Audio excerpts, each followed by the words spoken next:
Pagi itu, suasana lorong sekolah dipenuhi suara sepatu yang berderap dan tawa riang para murid. Di antara hiruk-pikuk itu, Alia berjalan sambil menundukkan kepala. Ia memegang erat buku catatannya, seolah-olah itu satu-satunya perisai dari dunia yang terasa terlalu keras untuknya. Alia berhenti di depan kelas, menarik napas panjang, lalu melangkah masuk. Saat ia duduk di kursinya yang biasa, barisan belakang, sudut yang hampir tak terlihat, suara lantang Pak Arya memenuhi ruangan. Baiklah, hari ini kita akan membahas karya kreatif.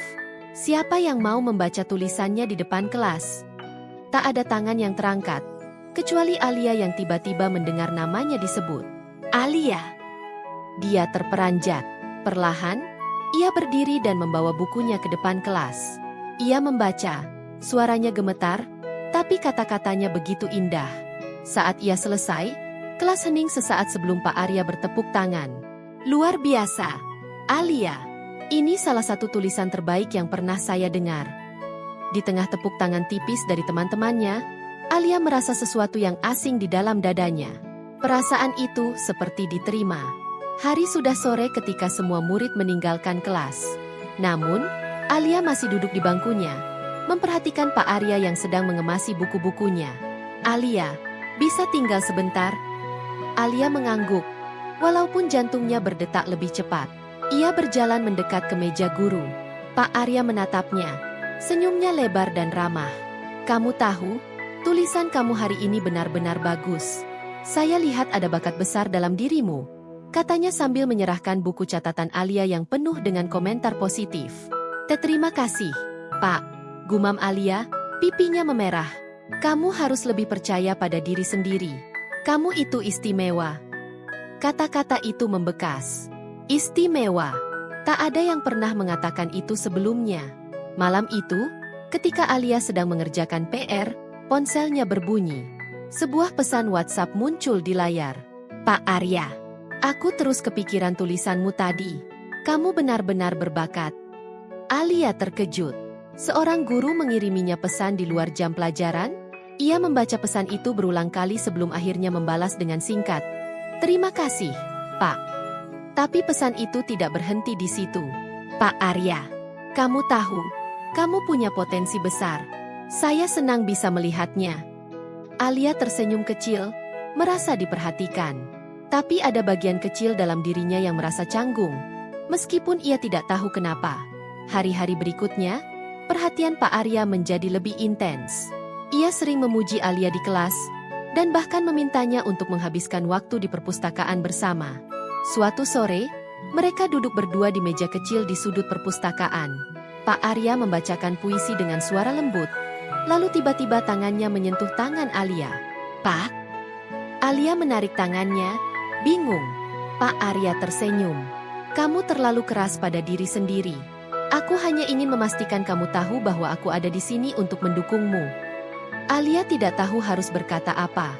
Ia tersenyum tipis, mencoba meyakinkan dirinya bahwa itu hanyalah tanda perhatian seorang mentor. Malam itu, pesan dari Pak Arya berubah nada. Pak Arya, kamu terlihat cantik hari ini. Aku nggak tahu kenapa, tapi aku nggak bisa berhenti mikirin kamu. Alia menatap layar ponselnya, jari-jarinya kaku. Ini berbeda.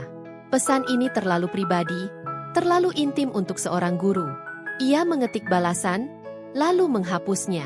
Rasa bingung bercampur rasa bersalah menguasai pikirannya.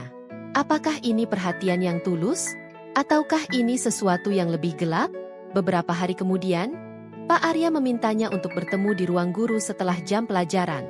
Alia menurut, meskipun perasaan aneh mulai menyelimuti dirinya.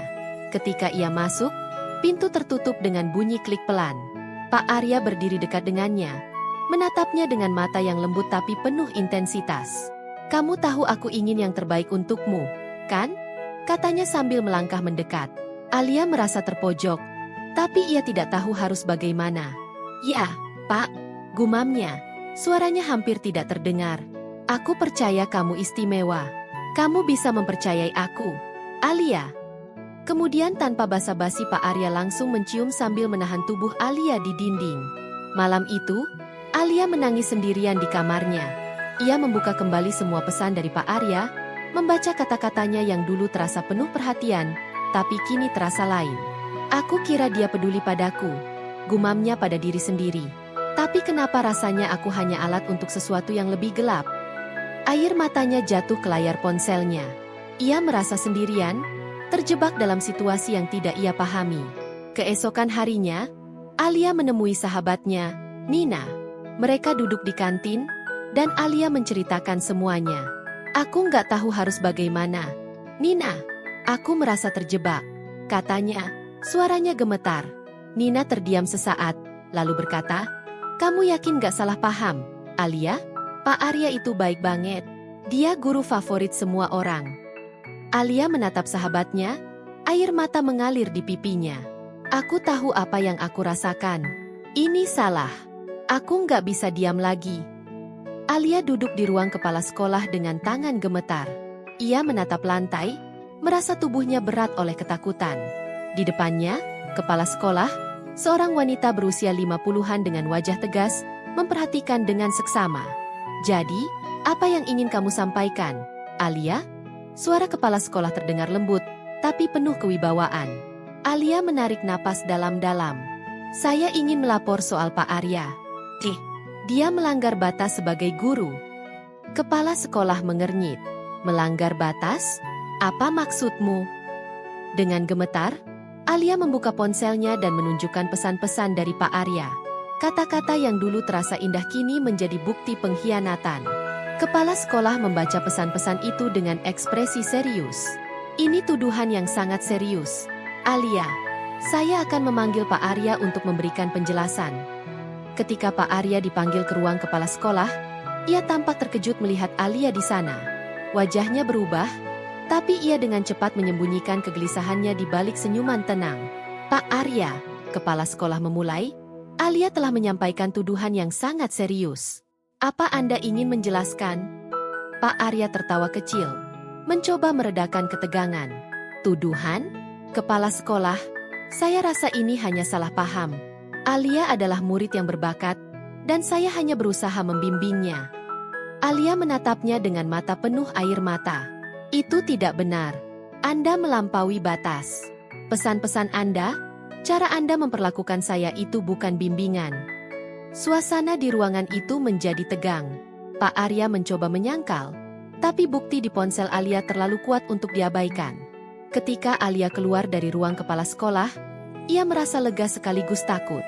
Apa yang baru saja ia lakukan? Apa reaksi teman-temannya? Di lorong, Nina menunggunya. Kamu baik-baik saja. Alia mengangguk pelan. Aku sudah melaporkannya. Tapi aku nggak tahu apa yang akan terjadi. Nina menarik napas panjang. Aku minta maaf.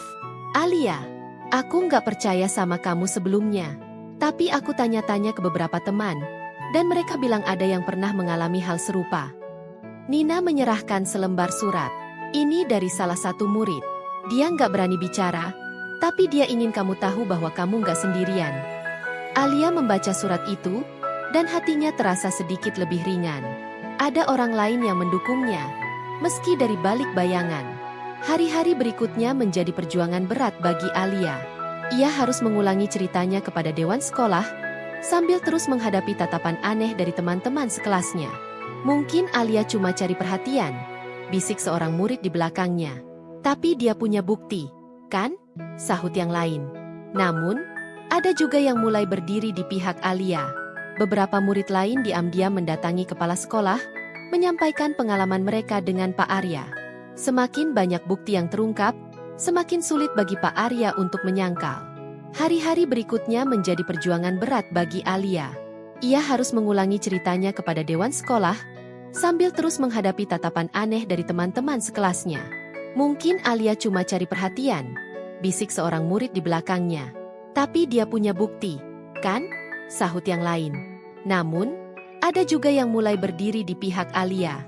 Beberapa murid lain diam-diam mendatangi kepala sekolah, menyampaikan pengalaman mereka dengan Pak Arya.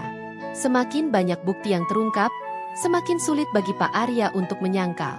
Setelah semua itu, Alia tahu bahwa perjalanannya belum selesai. Luka yang ia alami tidak akan sembuh begitu saja.